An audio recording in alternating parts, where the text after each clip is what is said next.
যশোরের অভয়নগর ও মনিরামপুর উপজেলার সীমান্তবর্তী বাজার মসিয়াহাটি। এই বাজারকে আবার ৯৬ অঞ্চলের রাজধানী বলা হয়। অনেক পুরাতন এই মসিয়াহাটি বাজার, যার গল্প মুরব্বীদের কাছেও পুরাতন। জলাবদ্ধতা আন্দোলন, শিক্ষা, বাসস্থান সহ একাধিক সংগ্রামে ৯৬টি গ্রামের মানুষের হেডকোয়ার্টার ছিল এই মসিয়াহাটি।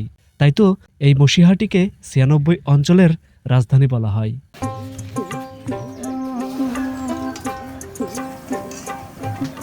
দর্শক, রঙের বাংলা থেকে আপনাদের সবাইকে প্রীতি ও শুভেচ্ছা জানাচ্ছি। শীতের বিকেল, আর আজকের বিকেলে আমি আছি যশোরের মসিয়াহাটি বাজারে। আসুন জমজমাট এই মসিয়াহাটি ঘুরে ঘুরে দেখি। বিকেল গড়িয়ে সন্ধ্যার দিকে হেলে পড়ছে বেলা। পূব আকাশের রক্তিম সূর্যের আলো জানান দিচ্ছে বেলা আর বেশি নাই। হাডুরে মানুষের উপচে পড়া ভিড় কেবলই বাড়ছে। নিত্য প্রয়োজনীয় সবজির দোকানে ক্রেতাদের ভিড়।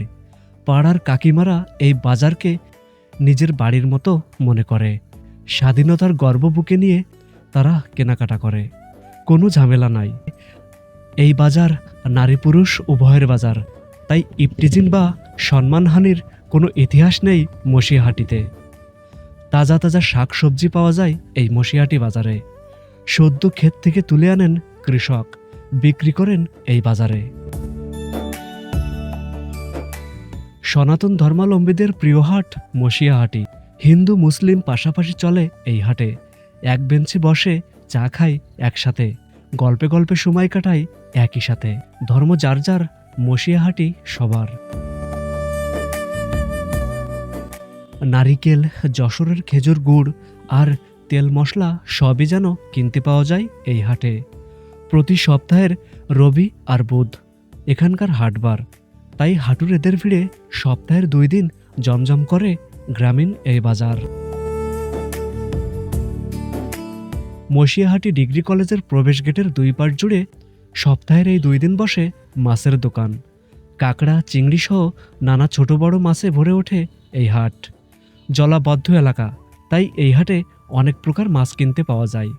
তুলনামূলক দাম অনেক কম, কেননা এই অঞ্চলের বেশিরভাগ মানুষের জীবিকা উপার্জনের মাধ্যম মাছ ধরে তা বিক্রি করা। জলাবদ্ধতার প্রবণতা এখনও দৃশ্যমান এই অঞ্চলে। এখনও এই ডিগ্রি কলেজ মাঠে পানি, অনেক মানুষের উঠানেও এখনও পানি। আশা করি চলমান ভবদহ প্রকল্প বাস্তবায়ন হলে দুর্ভোগ কিছুটা হলেও কমবে। অনেক প্রবীণ মানুষের প্রিয় ক্যাম্পাস ছিল এই মসিয়াহাটি ডিগ্রি কলেজ। অনেকেই আজ পৃথিবীতে নাই। এই কলেজ থেকে শিক্ষা লাভ করে সেই শিক্ষার আলো ছড়িয়ে পড়েছে সমগ্র দেশে, এমনকি বিদেশেও। অনেক শিক্ষার্থীর স্বপ্নের ক্যাম্পাস এই মসিয়াহাটি ডিগ্রি কলেজ। আজ থেকে যাই এই গ্রামীণ হাটে, এমনই মনে হচ্ছে, কিন্তু পরিস্থিতি কেন জানি ওই সূর্যের আলোর মতো সিগন্যাল দিচ্ছে। নেমে আসবে কিছুক্ষণ পর ধরনের বুকে আধার। তাই তো কথা বাড়ালাম না আর। ভালো থাকুন প্রিয় মসিয়াহাটিবাসী।